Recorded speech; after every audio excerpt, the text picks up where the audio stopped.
suis Isabelle Huot et nous avons la chance et le plaisir ce soir de célébrer les 10 ans du programme Égalité des chances mis en place à Dauphine.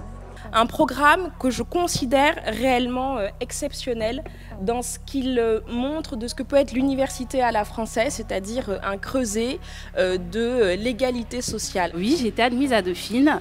Effectivement, pendant les 2 ans, j'ai été accompagnée par mes professeurs. Je dis bien accompagnée et non pas assistée, parce qu'on avait le choix. J'ai travaillé, j'ai persévéré. Et au bout de quelques années, j'ai réussi à obtenir mon Master 2.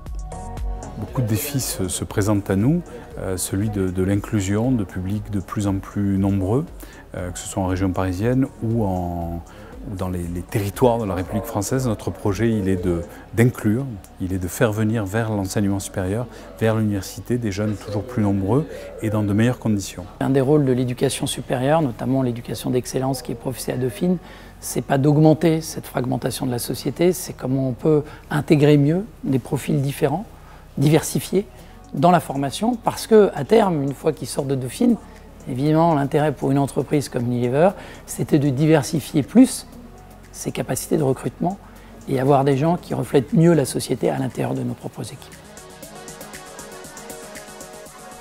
En arrivant, en fait, ça m'a fait peur. J'ai suivi un cours, je crois, de microéconomie. Et en fait, j'en ai eu très très peur.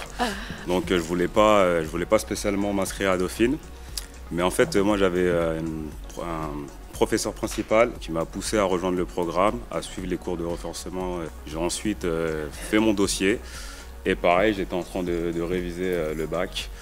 Et j'ai reçu le petit message qui m'a annoncé que j'étais pris à Dauphine. Ce programme, ce dispositif, c'est tout un ensemble de chaînes humaines, en fait, de personnes qui jouent des rôles, des enseignants dans les lycées, des enseignants à Dauphine, des étudiants qui sont des talents, des étudiants qui s'impliquent en tant que parrains, marraines, des alumni. Le ressenti, c'est qu'il donne de la confiance. Voilà. Il donne de la confiance aux étudiants. Je le ressens quand je les reçois, je le sens quand je les vois évoluer d'année en année. Je pense que le fait d'avoir un peu plus de lumière sur eux, le fait d'avoir du soutien, le fait d'accéder à Dauphine, tout simplement, puisque c'est quand même le résultat de ce programme, leur donne de la confiance et c'est un des facteurs essentiels de la réussite. Alors, franchement, au lycée, je ne pensais pas que j'irais dans une grande université aussi loin. Et grâce au programme, j'ai pu intégrer Dauphine, là, je me dis que j'ai réussi. Et je pense que faire quelque chose de plus tard est vraiment intéressant. Et sans le programme, je n'aurais jamais pu.